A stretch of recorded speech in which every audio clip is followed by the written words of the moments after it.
Hello dear student, welcome. तो बच्चों लोग अभी हम लोग जो सम सॉल्व कर रहे हैं प्रॉफिट प्रायर इनकॉर्पोरेशन, तुम्हारे सामने सब फॉर्मेट रखा है। अब ये वाला क्वेश्चन सॉल्व करो, ठीक है। जो बच्चों को कुछ नहीं आता ना, वो बच्चा टेंशन मत लो, तुम्हारे लिए अब्दुल सर है इधर। तो अब इधर क्या करना है, सम में होता है क्या है। तो पहले देखो, इधर आपको डेबिट साइड दिया और क्रेडिट साइड दिया है। तो जो भी क्रेडिट साइड रहेगा वो इनकम होता है, और जो डेबिट साइड रहेगा वो तुम्हारा एक्सपेंस होगा। पहले ये लॉजिक पकड़ना है। हाँ राइट। तो ये सब में करना क्या रहता है अपने को मालूम है क्या। जैसे कि आधा क्वेश्चन इधर है और आधा क्वेश्चन इधर है और एडजस्टमेंट दिया है। तो सबसे पहले मैं क्या करूँगा मालूम है, जो क्रेडिट साइड वाला है ना, वो इनकम में लिखेंगे। कहाँ लिखेंगे? इनकम में। और टोटल में अमाउंट लिखेंगे। ग्रॉस प्रॉफिट दिया 5,20,000, तो इधर मैंने ग्रॉस प्रॉफिट लिख दिया 5,20,000। ओके। अब आप देख सकते हैं लाइन से बहुत सारे एक्सपेंस डेबिट साइड दिए, 3 नाम इधर है और 6-7 नाम इधर। तो फटाक से मैं लिख देता हूँ, समझा देता हूँ, क्योंकि हर एक पोस्टिंग का मार्क्स मिलता है। और मेन चीज़ तो अपनों को वर्किंग नोट क्या है, अपनों को सेल्स रेशियो निकालना है ना, एरिया रेशियो और टाइम रेशियो क्या निकालना है। ये सब 3 रेशियो अपने को निकालना पड़ता है, इसके बिना अपना सम चालू होएगा नहीं। ओके। तो अब सबसे पहले स्टार्ट यहाँ से करेंगे। ऑफिस सैलरी इधर लिखेंगे, ऑफिस सैलरीज।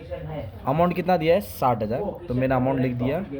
फिर सेलिंग कमीशन, मतलब सबको बांटना है। पहले हम लोग अक्खा अमाउंट लिख देंगे, फिर बांटेंगे। फिर दिया है कैरेज आउटवर्ड दिया। ओके, कैरेज आउटवर्ड कितना दिया है? 42,250। फिर अपने को इधर क्या दिया भाई मालूम है क्या? हाँ चलेगा, कर दो। फिर दिया रेंट, रेंट का अमाउंट दिया 1,20,000।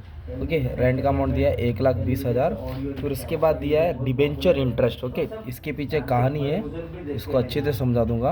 पहले लिख देता हूँ। पहले कुछ जिसको कुछ नहीं आता ना, इतना लिखने का। पोस्टिंग का तो मार्क्स लो, कॉपी पेस्ट का भी मार्क्स मिलता है। प्रिंटिंग और स्टेशनरी दिया है, कितना दिया है? 15,000 दिया। ओके। और इसके बाद क्या दिया है? Advertisement expense. Okay. Net profit को नहीं लिखना है, उसके ऊपर बाद में करेंगे। कितना दिया है? 65,000। ये आपने क्या किया मालूम है क्या? इनकम को ऊपर लिखा और एक्सपेंडिचर को नीचे लिखा। हाँ, तो अब सबसे पहले एडजस्टमेंट अपन क्या करेंगे? टाइम रेशियो निकालेंगे। क्या निकालेंगे? टाइम रेशियो क्यों निकालने वाले में क्या? देखो, पहले नॉर्मल बिजनेस था वो, फिर किसी ने आके क्या किया, उसका बिजनेस को टेक ओवर करके कंपनी बना दिया। नॉर्मल फॉर्म को क्या बनाया? कंपनी।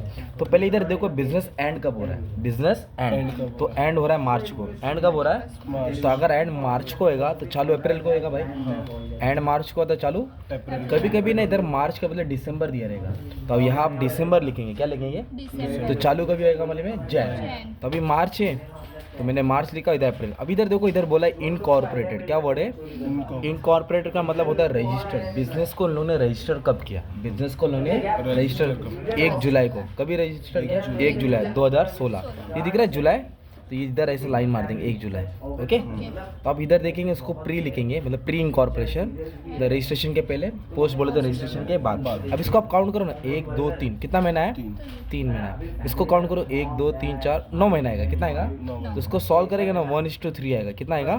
तो ये टाइम रेशियो हो गया। तो टाइम रेशियो क्यों लिखा माने में? जो भी ऑफिस का खर्चा रहेगा ना, कौन सा, वो टाइम में बांटेंगे। जैसे कि ऑफिस सैलरी टाइम में जाएगा, और रेंट भी किस में आएगा? टाइम में। और प्रिंटिंग और स्टेशनरी भी टाइम में, क्योंकि ये ऑफिस एक्सपेंस है, तो इसको टाइम में बांटना पड़ेगा। और फिर इसको क्या करना पड़ेगा अपने को? कैलसी में खेलना पड़ेगा।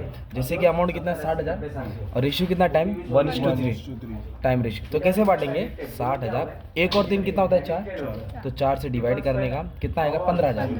कितना है? 15। 15 को 1 से मल्टीप्लाई करेंगे, 15,000 आएगा, और 3 से करेंगे 45। अब जैसे दिया रेंट, रेंट तो एरिया पे बांटते हैं, पर एरिया का कुछ बोला नहीं है, इसलिए रेंट को भी हम लोग कौन से रेशियो में बांट रहे हैं? टाइम में। तो रेंट का अमाउंट कितना दिया? 1,20,000। कितना दिया है? 1,20,000। 1:3 क्या बोला है? तो डिवाइड बाय 4 करेंगे, तो 30 इधर आएगा, 30 इधर आएगा, 90।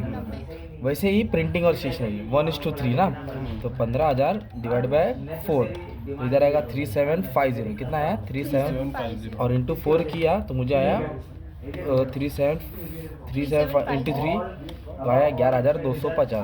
तो ये ना ऑफिस का खर्चा था, इसके टाइम रेशियो में बैठा। अभी तक देखो, डिबेंचर इंटरेस्ट क्या वर्ड है? मतलब डिबेंचर इंटरेस्ट कंपनी के रिलेटेड वर्ड है। तो डिबेंचर इंटरेस्ट हो गया, है ना, शेयर इश्यू एक्सपेंस हो गया, प्रीलिमिनरी एक्सपेंस हो गया। इसको बांटने का ही नहीं, डायरेक्ट पोस्ट में डालने का। कहाँ डालने का? क्योंकि ये कंपनी के रिलेटेड का है। कौन सा रिलेटेड का है? तो डिबेंचर इंटरेस्ट, है ना। फिर प्रीलिमिनरी एक्सपेंस जो कंपनी के रिलेटेड रहेगा उसको बांटेंगे नहीं, पोस्ट में डालने का। अभी सवाल आया कि जो सेलिंग कमीशन है, जो कैरेज आउटवर्ड है, जो एडवर्टाइजमेंट है, इसको फिर कौन से रेशियो में बांटेंगे? इसको सेल्स के रेशियो में बांटेंगे। किसमें? ग्रॉस प्रॉफिट को भी किस में बांटेंगे हम लोग? सेल्स में। और फिर सेल्स के लिए बड़ा एडजस्टमेंट आता है और एकदम खतरनाक आता है, तभी अपने को क्या करना पड़ेगा? सेल्स का एडजस्टमेंट रीड करना पड़ेगा। तो कैसे सॉल्व करेंगे? आ जाओ। तो इसके लिए ही सम पढ़ा रहा हूँ। इधर बोला है sales for pre incorporation, pre मतलब पहला, तो इधर लिख दिया सेल्स, वेरी गुड। तो कितना था 5 लाख पर मंथ, मतलब हर महीने का सेल्स कितना हुआ 5 लाख। और टोटल सेल्स साल का हुआ 65 लाख। मतलब टोटल सेल्स है ना मेरे भाई 65 है, और पहले नहीं आराम से, पहले हर महीने का 5 लाख है, मतलब पहले 3 महीने का 15 लाख हो गया, पहले 3 महीने का 15 लाख। तो 65 लाख सेल्स टोटल है, जिसमें से प्री और पोस्ट, तो प्री में 15 लाख हो गया ना यार, तो 65 में से 15 गया तो 50 लाख आया। अगर मैं इसको डिवाइड करूंगा तो रेशियो मिलेगा 3:10, 5 के टेबल में 3 बार जाएगा, 5 के टेबल में 10 जाएगा।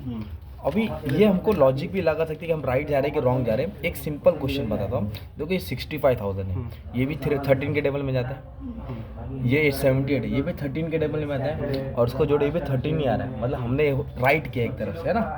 तो अभी जो सेलिंग कमीशन है, एडवर्टाइजमेंट है, कमीशनल सेल है, बैड डेट्स है, एडवर्टाइजमेंट एक्सपेंस है, कैरेज आउटवर्ड है, ये सेलिंग रिलेटेड खर्चा होता है, इसलिए इसको किस में बांटेंगे हम लोग मालूम है, सेल्स में। अभी कैसे बांटेंगे, ये अमाउंट कितना है 78,000 डिवाइड बाय 13 करूँगा, कितना आएगा 6, 6 3 18 हो जाएगा, है ना, और 6 10 60 हो जाएगा। वाह सिंपल।